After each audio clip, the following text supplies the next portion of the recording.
আমি গরিব গরিব হইছি তো কি হইছে? গরিব হওয়া কি গুনাহ নাকি? গরিব হওয়া গুণা না, গরিব হয়ে এত দামি কলেজে পড়ালেখা করা গুণা। তোর মতো ফকির এই কলেজে পড়ালেখা করলে আমাদের মান সম্মান থাকবে?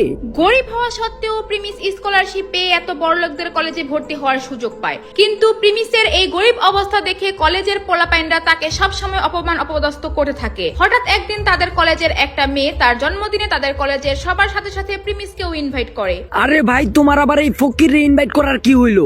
আচ্ছা যাই হোক, ওরে দিয়া থালা বাসন ধুইতে পারবা তোমার পার্টিতে। প্রিমিসকে এইভাবে অপমান করায় সে সেইখান থেকে চলে যায়। আর তারপরের দিন সবাই ওই পার্টিতে জয়েন করার পাশাপাশি শহরের নামি দামি বিজনেসম্যানরাও ওই পার্টিতে আসে। সেইখানে হঠাৎ একজন লোক 4-5 জন বডিগার্ড নিয়ে প্রবেশ করে। তার পোশাক দেখে মনে হচ্ছিল অনেক বড় ব্যবসায়ী, এবং তাকে দেখে সবাই সম্মান করা শুরু করে। আর সেই লোকটি সোজা হেঁটে কলেজের পোলাপাইনদের সামনে দাঁড়ায়।